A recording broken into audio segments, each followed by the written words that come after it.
School ছুটি থাকলেই নিবরাসের কাজ হচ্ছে ঘুড়ি বানানো, ঘুড়ির ডাক বানানো।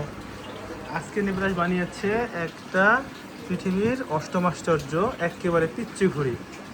হ্যাঁ, ঘুড়ি বানায়, আমি কাজ করছি, ও আমার কাছে চলে আসছে যে আব্বু আমাকে ভাগ করে শিখাই দাও। ওকে শিখাই নেওয়া আছে অনেক আগেই, ওই যে এখন ভাগ করছে। ঘুড়িটা কিন্তু অনেক সুন্দর। হ্যাঁ, নিবরাস কিন্তু প্রায় নিবরাস কিন্তু প্রায় এরকম সুন্দর সুন্দর ছোট ছোট ঘুড়ি বানাই, ঘুড়ি, চিলি, কুয়ারি, অনেক ডিজাইনে। দেখেন ও কিন্তু একাই বানাইছে, ও আঠা লাগাইতে পারেনি, ও টেপ দিয়ে লাগাইছে। তো এই হচ্ছে নিবরাসের সারাদিনের কাজ। স্কুল ছুটি থাকলে কি তোমার এই কাজ পাবা না? হ্যাঁ, হ্যাঁ, ভালো লাগে। তুমি কি কি ঘুড়ি বানাতে পারো? সব রকম। কি কি নিবরাস, তুমি কি কি ঘুড়ি বানাতে পারো? সব রকম। কি কি? চিলি, কোহারি, গুড্ডি। এটা কি ঘুড়ি? এটা হচ্ছে গুড্ডি। ভাগ করতে পারো? হ্যাঁ। এই যে অবশেষে নিবরাস ঘুড়ি বানানো কমপ্লিট। এখন নিবরাস এটা টেস্ট করবে যে ওরা কিনা।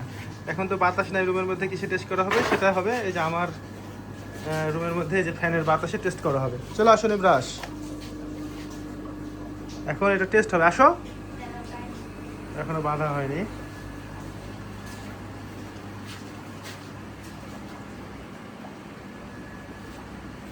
এই যে ছোট্ট ঘুড়িটা কিন্তু অনেক সুন্দর। এই দেখেন কত সুন্দর ঘুড়ি বানাচ্ছেন আপনারা। ওর সারাদিন কাজ হচ্ছে এই ছোট্ট ছোট্ট ঘুড়ি বানানো। হ্যাঁ, উঠবে। আমি